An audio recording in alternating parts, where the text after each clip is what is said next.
Hello and welcome back to Bookish, and welcome to my third tag this week. This is the writer's tag. It was created by the Yankee Southerner Reads, and I was more or less tagged by Steve Donoghue in his version of this, and I thought I would do the tag to kind of, be the voice of nonfiction writers. And then I saw that the wonderful Hannah from Hannah's Books had done the tag, and she also is a nonfiction writer, but I'm going to do the tag anyway because I like to answer questions like this about writing. Obviously, I like to do tags since I do so many of them. So I thought I would do the tag. And as Steve pointed out in his video, the questions are fairly straightforward. So here we go. Question number one, which I have on my phone. I haven't actually thought out my answers very well. We'll see how that goes. Not always well. So question number one, what is your favorite genre to write in? This is kind of a tricky question. My favorite genre to write in is history, and specifically biography. That is, I say that's my favorite genre to write in terms of nonfiction because that's the genre I write in terms of nonfiction. There's always an element of biography in whatever projects I think of or whatever works I want to do, even in thinking ahead from the project I'm working on right now. Both things I'm thinking of are in effect biographies. I love to read biographies, and there's something about kind of worming your way into a person's life, their background, their relationship, their work relationships, kind of who they are, and trying to figure all that out and piece all that together is really rewarding to me, both as a writer and a reader. And so that would be my favorite genre to write in.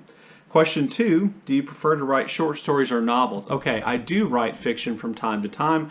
I write the occasional short story, not for publication, but sometimes just for the sheer joy of writing. This doesn't happen very often, but short stories would be what I write. And the reason for this is, and the reason why I don't think I'll ever have a piece of fiction published is, number one, I kind of lack that sustained creative imagination. This will kind of come up later, I think, when I answer the plotter or pantser question.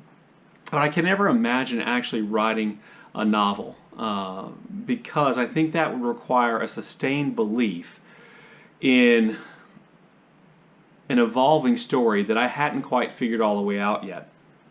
And I'm not sure that I can actually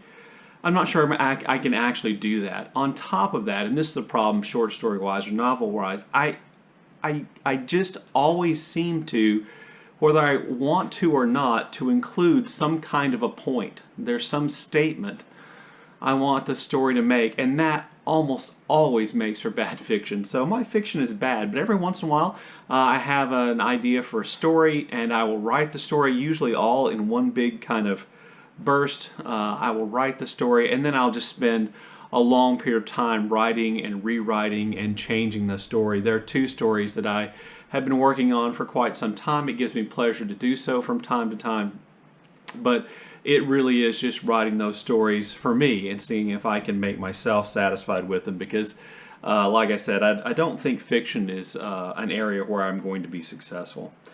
Question three, who inspired you to write? And I think there would be a question of who did not inspire me to write. So this is going to be probably, I think now that I'm going on, the longest answer. I come from a family of storytellers. It's what people in my family do. What I remembered people in my family doing when I was a kid was gathering in a family member's living room without a television, without any electronics, because that's when it was, and just sitting around, and we used to call it visiting.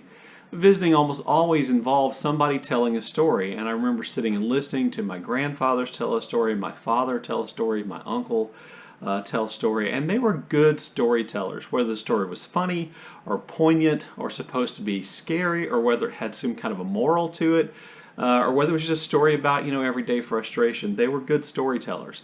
Their stories were not made up. They were always based on real life, which again, I think in terms of telling a story about something that really happened, I'm pretty good, and I learned from them. My mother and my grandmother were both English teachers. They were both lovers of literature. My mother, Mark Twain. My grandmother, I'm not sure, but my grandmother is the first person I knew who had the Lord of the Rings books, surprisingly. And so a love of books and literature and fiction came from there. When I was in the when I was in the fifth grade, my English teacher, Mrs. Moore, actually let me stage a play that I had written about John Paul Jones and the Bonhomme Richard in class, and we made like ships, and I wrote out scripts, and I gave everybody parts, and that was really a lot of encouragement to write. But notice that there was a real life element and a historical element to that. I had other teachers who did the same. I wrote a lot when I was in high school and junior high school, just, trashy kind of things you'd expect high school, junior high students to write. That were largely centered on me, with me as the hero, because, at that time period, there's nothing like ego to make you believe that whatever's happening to you is unique and worth putting on the page. In college, I somehow found my way to a group of friends who were very literary, and we used to sit around and drink cheap whiskey and talk about books. And one of my best friends was a writer, wanted to write, still writes, and so I got some inspiration from him as well. And then when I was in graduate school, my graduate advisor and one of my professors, or actually more than one of my professors, essentially with papers I'd written, said, this is really good. You might think about doing more with this, and it kind of went from there. So like I said, kind of a long history of storytelling, and then just kind of a love of history and a love of exploring the lives of people from the past. Question 4 is, do you have a writing muse? Yes, Cleo. Maybe it's pronounced Clio. Question 5, do you NaNoWriMo, or are you going to? I did try to NaNoWriMo last year, and I think I kept it up for 7 days.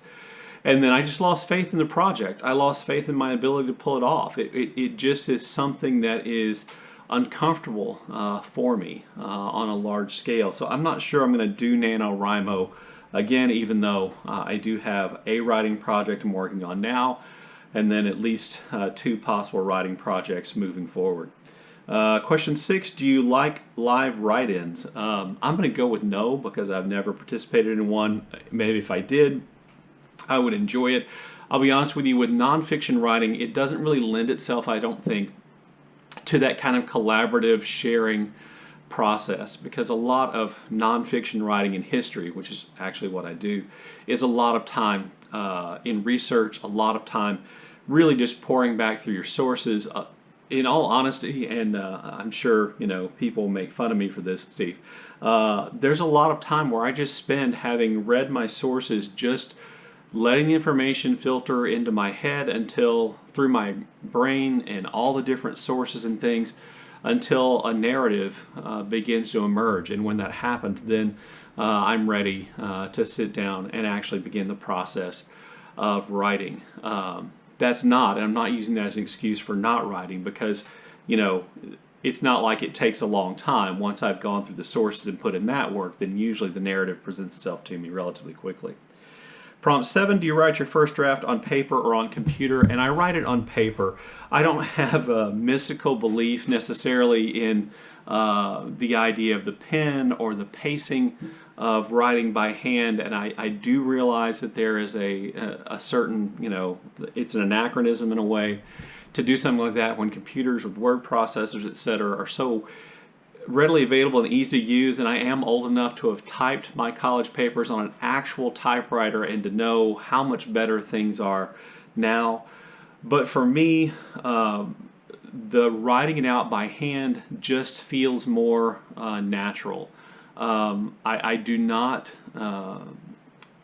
something about just writing my first draft on a computer or on a keyboard feels unnatural to me, and so I don't do it, because in the past when I've tried it, that's usually when I just give up, and it's more frustrating. I think it's possible that once I type it, it seems more permanent, and therefore I want it to be more perfect, and therefore self-doubt and criticism, my own criticism of what I'm doing, shows up. If I write it out by hand and then type it, then I can use that time when I'm typing the first draft to, correct mistakes, to begin kind of doing an edit, to get an idea in my own mind of how the words flow, and to begin kind of creating a semi-half edited first draft. And so that's what I do. And it's not the most time effective, efficient way to write, but that's what I do.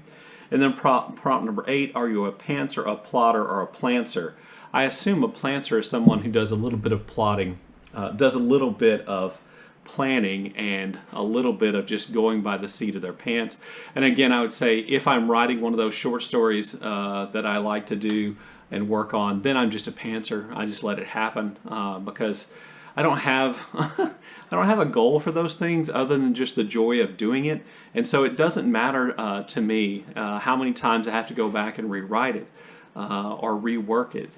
Matter of fact, going back and rewriting and reworking the idea is part of the pleasure for me. So I don't have any desire to plot those things out.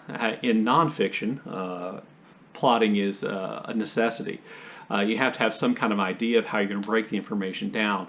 You have to have some kind of idea of what the information is before you begin writing, at least in terms of history, biography, because you are bound by your sources.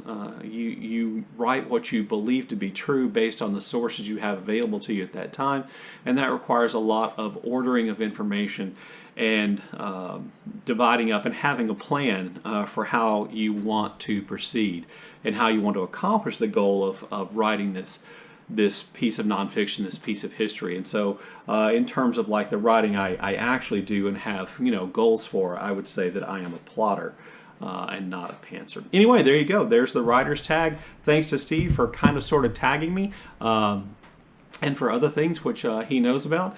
And thank you all for watching. I look forward to your comments in the comment section below. As always, thank you for watching.